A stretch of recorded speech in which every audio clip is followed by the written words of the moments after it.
Hello? Yes. Hi, Mira. You released the offer letter? Thank you so much. Okay, I'll just check my email and revert back on that. Thank you, Mira. Thank you. Okay, so here I get the appointment letter. It is attached. So let me just quickly scan it.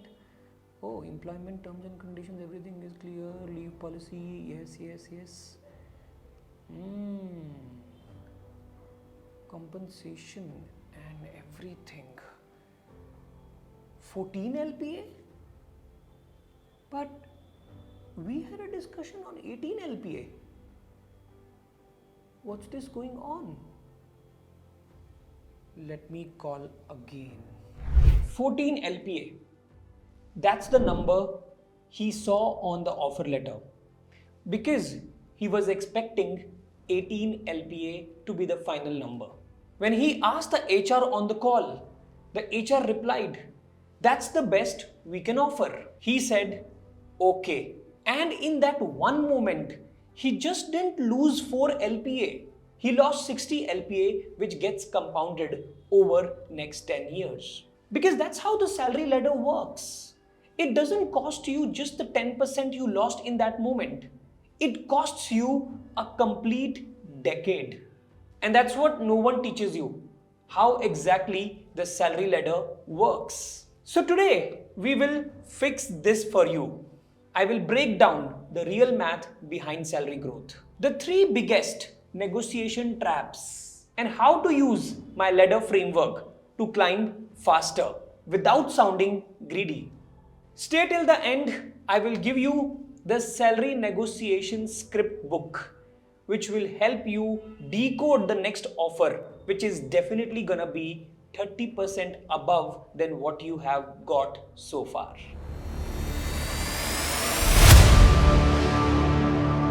So let's get going and understand the myth of deserving. Here is the brutal truth. You don't get what you deserve. You get what you negotiate. But we all have been taught the opposite. Work hard, stay loyal, and the time will give you the reward. Except in corporate life, the loyalty compounds for the company, not for the employee. Every year you accept less, you reset your market value lower. Think about it. For simpler calculation, if you join at 10 LPA and with 8% hikes, you will reach to 14.7 LPA in next 5 years. But someone who switched twice at 30% hikes gets to 21.7 LPA. Same skill, same experience, but 50% higher income. That's the real salary ladder. The question is, are you climbing it or you are holding it for someone else? Why most people stay underpaid throughout their career? There are 3 main key traps which keep smart people underpaid. Number 1, the gratitude trap. You finally get an offer and you feel, I should be now thankful enough to the company for giving me the offer. No, you should be fair. Gratitude is good, but underpricing yourself helps no one. Number 2, the fear of rejection trap. What if they call back the offer? 95% of the time, this is a fear. They are not going to do that. Companies and HRs negotiate every single day. They accept you to counter because they are checking your negotiation skills as well. Number 3, the HR friendliness trap. HR is nice, but their job is to save company money. If they close you at a 2 lakh lesser package, the company HR is known to be doing their job well. But you are also supposed to do your job well. You are not difficult for being asking for more. You are being responsible. The salary ladder has 5 levels, and you need to find out on which ladder, on which rung you belong to. Level 1, the gratitude zone. You accept whatever has been offered to you because you want to get this job anyhow at any cost. Level 2, benchmark zone. You start checking what other offers in your industry, in your domain offer, but you still don't act on it. Level 3, awareness zone. You research for your market value and you realize you have been underpaid. Level 4, negotiation zone. You counter with confidence, with data, and with logic. Level 5, the leverage zone. You don't chase offers, offers chase you because your skills, your visibility, your credibility speaks way louder than your title. Every professional wants to jump to level 5, but most never make it past level 2 because they confuse confidence with arrogance. The psychology of negotiation. Let's get practical. Here is how the top 1% negotiate without sounding aggressive. Number 1, replace emotion with data. Never say, I deserve more.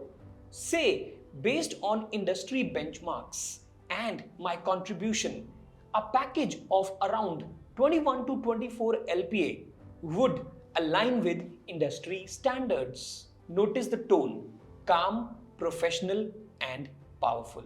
Anchor with a range, not a number. If you say 20 LPA, they will offer 18. If you say between 21 to 24 LPA, based on the scope, you have just increased your average negotiation window by 15%. Delay the first number.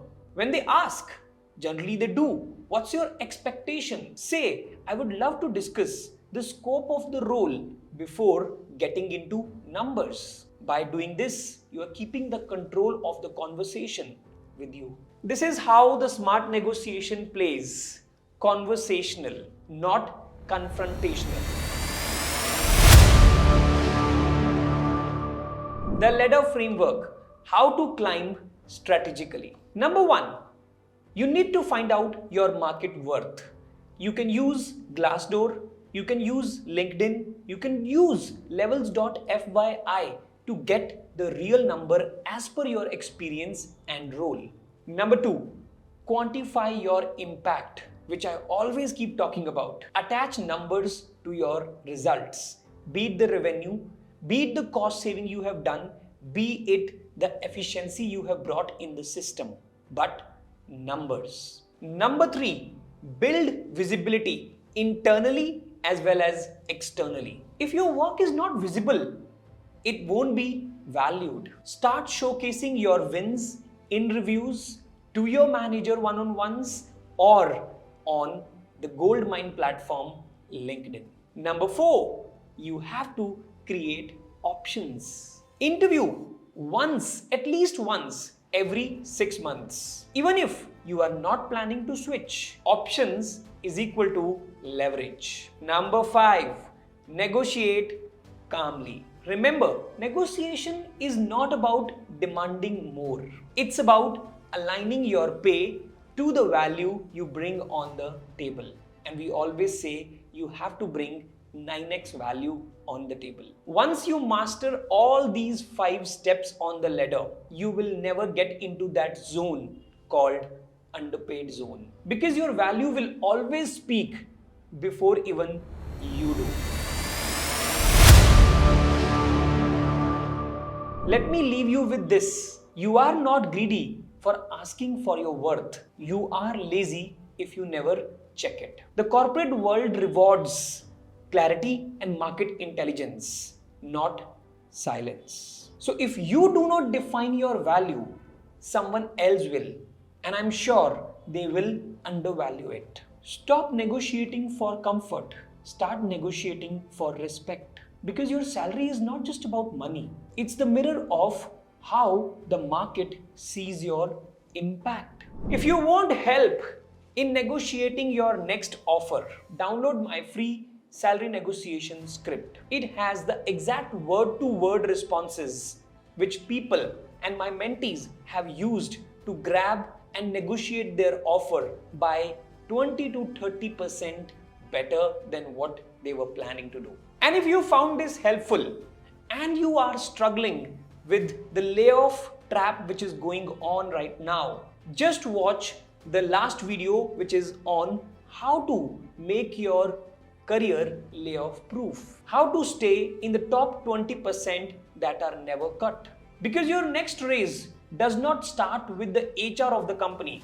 It starts in your mindset. Stay confident, stay visible. Bye-bye.